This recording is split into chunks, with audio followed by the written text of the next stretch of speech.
वायुमंडल में जल। हमारा जो वायुमंडल, हमारे चारों ओर वायु का जो आवरण है उसे वायुमंडल कहते हैं।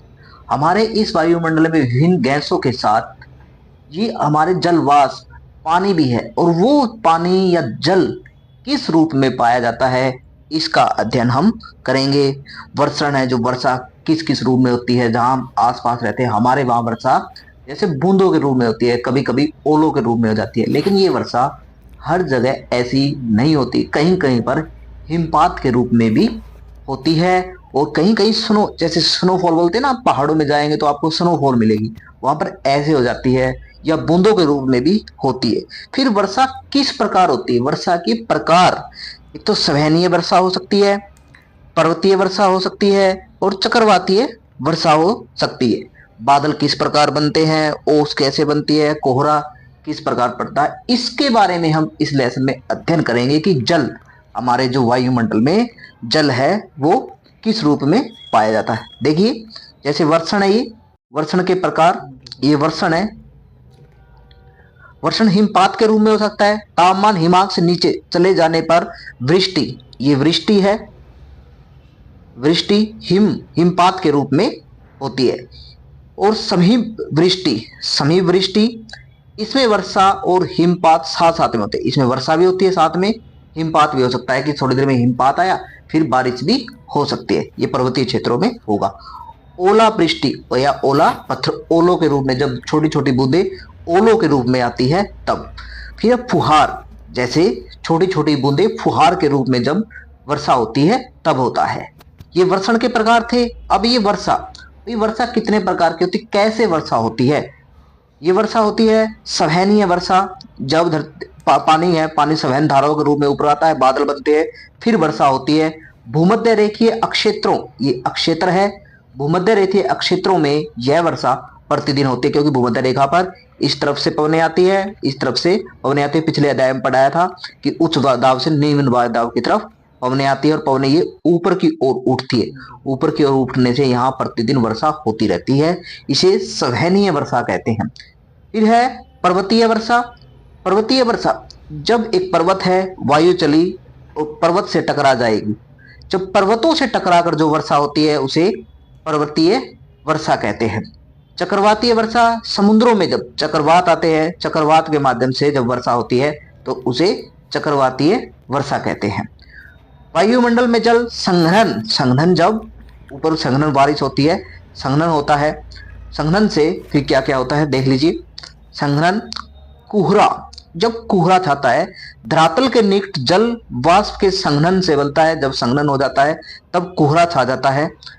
ओस, ओस का निर्माण कैसे होता है? इसका निर्माण के आदर्श स्थिति मेघ रहित आकाश, बादल नहीं होने चाहिए, शांत वायु होना चाहिए, उच्च सापेक्ष आर्द्रता जलवाष्प क्या है, उच्च होने चाहिए।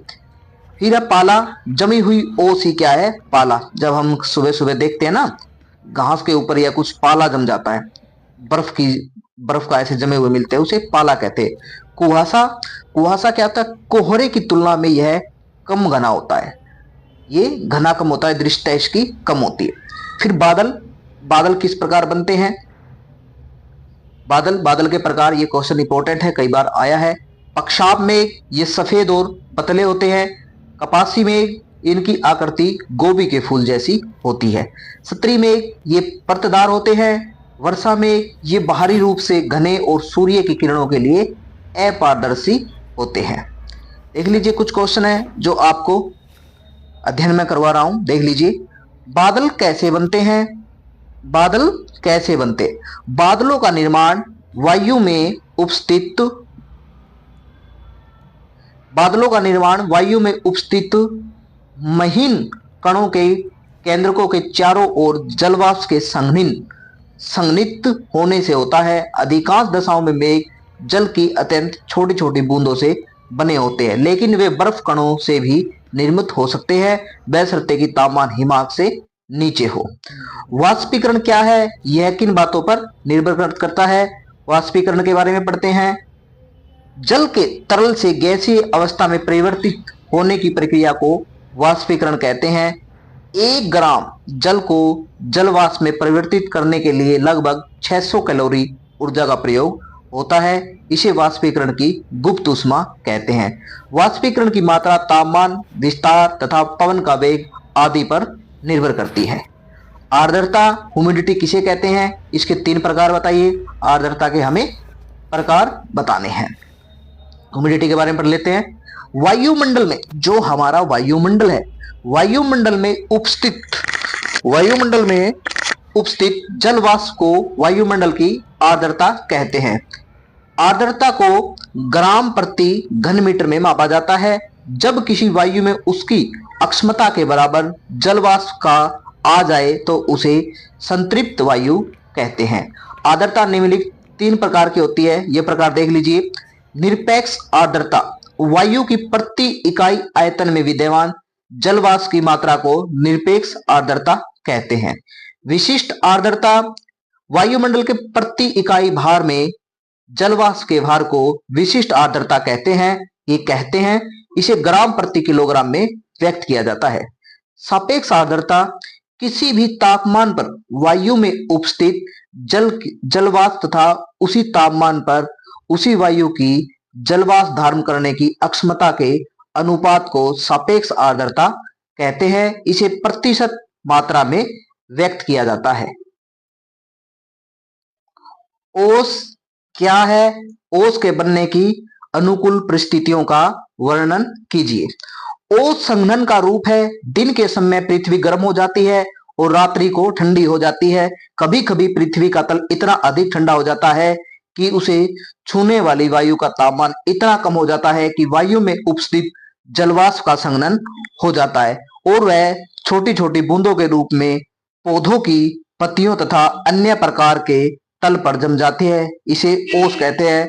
ओस बनने के लिए निम्नलिखित दशाएं अनिवार्य है। इंपॉर्टेंट क्वेश्चन है ये ओस वाला, इसको अच्छी तरह से आपने याद करना है। कई बार ये क्वेश्चन आया है। ओस बनने के लिए अनुकूल दशाएं कौन कौन सी होनी चाहिए? लंबी रातें होनी चाहिए। जब लंबी रातें होगी तो ओस अच्छी बनेगी। मेघ रहित आकाश होना चाहिए। वायु बिल्कुल शांत होनी चाहिए। सापेक्ष आर्द्रता का अधिक होना चाहिए। ओसांक का हिमांक से नीचे होना चाहिए, मतलब तापमान बिल्कुल नीचे होना चाहिए। तुषार क्या है? इसके बारे में देखिए। तुषार जब संघनन तापमान के जमाव बिंदु से नीचे अर्थात 0 डिग्री से नीचे होता है, अर्थात ओसांक जमाव बिंदु पर या उससे नीचे होता है, तब ठंडी सतहों पर तुषार बनता है। वाष्पीकरण तथा संघनन में अंतर स्पष्ट कीजिए। वाष्पीकरण तथा संघनन क्या होता है? वाष्पीकरण जब पानी का भाप उड़कर ऊपर जाता है। संघनन जब बारिश नीचे आकर बूंदों के रूप में होता है, उसे संघनन कहते हैं। वाष्पीकरण वह क्रिया है जिसके द्वारा जल द्रव से गैसीय अवस्था में बदल, जैसे हम पानी गर्म करते हैं, तरल अवस्था में था, वो गैसीय अवस्था में चला गया। वाष्पीकरण का मुख्य कारण ताप है। ताप से गर्म होगा तभी तो जाएगा। महासागरों का जल भी ऐसे तो गर्म हो जाता है, फिर ऊपर चला जाता है, फिर वर्षा होती है। संघनन क्या है? जल वाष्प का जल के रूप में बदलना संघनन कराता है। वो जल ऊपर गया, फिर क्या है, नीचे जल की बूंदों के रूप में नीचे आ जाता है। जैसे हम पानी गर्म कर रहे हैं, हमारे स्लेब के ऊपर जल ऊपर गया गैस के रूप में, लेकिन स्लेब के ऊपर बूंदे जम गई, फिर वो क्या है, नीचे आ जाएगी। वो क्या हुआ? संघनन। भाप के रूप में गया था वो संघनन, लेकिन जब बूंदों के रूप में आया वो वाष्पीकरण था, लेकिन बूंदों के रूप में आया उसको संघनन कहते हैं। संघनन के लिए आवश्यक हवा के तापमान में कमी संघनन के लिए मुख्य कारण है। ले लीजिए, वर्षा कैसे होती है? यह कितने प्रकार की होती है? वर्षा के प्रकार देख लेते हैं। वर्षा कैसे होती है? वर्षा के प्रकार। जब किसी कारणवश जलवाष्प से जल्दी लदी हुई वायु ऊपर उठती है तो वह ठंडी हो जाती है और जलवाष्प का संघनन होने लगता है। इस प्रकार जलकण पैदा होते हैं और वे वायुमंडल में उपस्थित धूल कणों पर एकत्रित होकर वायु में ही तैरने लगते हैं। अतः मेघों का निर्माण हो जाता है। मेघ किसी अवरोध से टकराकर अपनी नमी को जल के रूप में पृथ्वी के धरातल पर गिरा देते हैं। इसे जल वर्षा कहते हैं। ये वर्षा 3 प्रकार की होती है। संवहनीय वर्षा। संवहनीय वर्षा क्या होती है? जब भूतल पर बहुत गर्म हो जाता है तो उसके साथ लगने वाली वायु भी गर्म हो जाती है। भूतल गर्म हो गया, उसके साथ लगने वाली वायु भी क्या हो गई? गर्म हो गई। वायु गर्म होकर फैलती है और हल्की वायु ऊपर उठने लगती है। संवहनीय धाराओं का निर्माण होता है। ऊपर जाकर यह वायु ठंडी हो जाती है और उसके उपस्थित जलवाष्प का संघनन होने लगता है। संघनन से कपासी मेघ बनते हैं जिसे घनघोर वर्षा होती है। इसे सवहनीय वर्षा कहते हैं। जब पानी गर्म हुआ ऊपर जाकर फिर ये ठंडा हो जाता है, ठंडा होने पर फिर क्या बारिश होती है नीचे। फिर है पर्वतकृत वर्षा भी पर्वतीय वर्षा, जब कोई पर्वत है उससे टकराकर जब वर्षा होगी। जब जलवाष्प से लदी हुई गर्म वायु को किसी पर्वत या पठार के ढलान पर, जैसे कोई पर्वत है ऊपर जाकर वायु ठंडी होगी, इससे टकराएगी तब क्या वर्षा होगी। चढ़ना पड़ता है तो यह वायु ठंडी हो जाती है। ठंडी होने से यह संतृप्त हो जाती है और ऊपर चढ़ने से जलवाष्प का संघनन होने लगता है, इसे वर्षा होती है। इसे पर्वतकृत वर्षा कहते हैं। यह वर्षा उन क्षेत्रों में होती है जहां पर्वत श्रेणी समुद्र के निकट या उसके समानांतर हो। इसीलिए तो हमारे जो यहाँ ना महाराष्ट्र के साइड ये घाट है तो यहाँ से पानी उठाता है और यहाँ पर बहुत ज्यादा वर्षा होती है। चक्रवातीय वर्षा, समुद्रों में चक्रवातों के रूप में जो वर्षा होती है। चक्रवातों द्वारा होने वाली वर्षा, चक्रवातों से जो वर्षा होती है को वाताग्रही या चक्र वर्षा भी कहते हैं। जैसे एक उष्ण वाताग्रह, शीत वाताग्रह, ये वाताग्रह जो पीछे पढ़ाए थे। शीतोष्ण कटिबंधीय चक्रवात में उष्ण एवं आर्द्र, ये आर्द्र है, आर्द्र वायु राशि हल्की होने के कारण शीतल एवं शुष्क वायु राशि के ऊपर चढ़ जाती है। इसे गर्म पवन में उपस्थित जलवाष्प का संघनन हो जाता है। वर्षण की तुलना की वार्षिक वर्षण की कुल मात्रा के आधार पर विश्व की मुख्य वर्षण प्रवृत्ति की पहचान कीजिए। यह आप क्वेश्चन पढ़ लेना, थोड़ा सा देख लीजिए। इंपॉर्टेंट क्वेश्चन मैं अभी बता रहा हूं। ये है, पढ़ते हैं, बादल कैसे बनता है, बादल कैसे बनते हैं तथा बादलों के वर्गीकरण। ये इंपॉर्टेंट क्वेश्चन है, आपने इसको अच्छी तरह से याद करना है। बादलों का निर्माण वायु में उपस्थित महीन धूल कणों के केंद्रकों के चारों ओर जलवाष्प के संघनित होने से होता है। चूंकि बादल का निर्माण पृथ्वी की सतह से कुछ ऊंचाई पर होता है, इसलिए उनके विस्तार, घनत्व तथा पारदर्शिता या अपारदर्शिता कुछ दिखाई नहीं दे, पारदर्शिता आर पार दिखाई दे, के आधार पर बादलों को चार रूपों में वर्गीकृत किया जाता है। बादलों के चार प्रकार है। ये कई बार क्वेश्चन आया, इसको अच्छी तरह से याद कर लें। पक्षाप मेघ क्या होते हैं? इनका निर्माण 8000 से 12000 किलोमीटर की ऊंचाई पर होता है। आसमान में जो किलोमीटर की ऊंचाई के हिसाब से ये पतले तथा बिखरे हुए बादल होते हैं जो पंख के समान प्रतीत होते हैं। ये हमेशा सफेद रंग के होते हैं। कपासी मेघ, ये रुई के समान दिखते हैं। प्राय 4000 से 7000 मीटर की ऊंचाई पर बनते हैं। ये छितरे तथा इधर उधर बिखरे देखे जा सकते हैं। ये चपटे आधार वाले होते हैं। क्षत्रिय मेघ, ये परतदार बादल जो कि आकाश में बहुत सामान्यतः या उष्मा के ह्रास या अलग अलग तापमानों पर हवा के आपस में मिश्रण होने से बनते हैं। वर्षा मेघ क्या होते हैं? वर्षा मेघ, निम्बल्स क्लाउड, ये काले या गहरे स्लेटी रंग के होते हैं।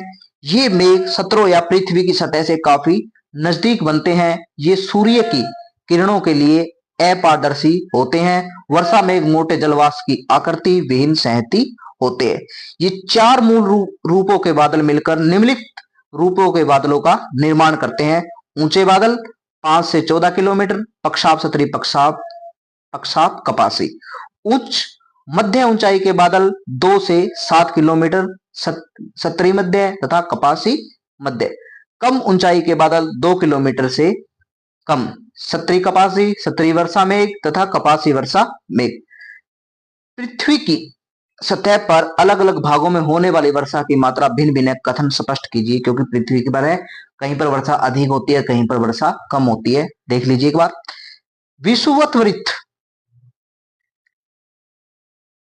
विषुवत वृत्त से ध्रुव की तरफ जाने पर वर्षा की मात्रा घटती है।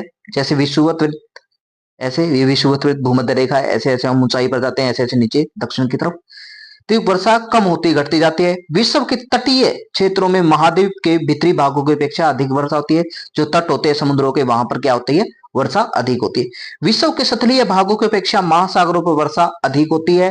विषुवत वृत्त से 30 से 40 डिग्री उत्तर एवं 35 से 40 डिग्री दक्षिण अक्षांशों के मध्य पूर्वी तटों पर बहुत अधिक वर्षा होती है तथा पश्चिमी तट तरफ घटती जाती है।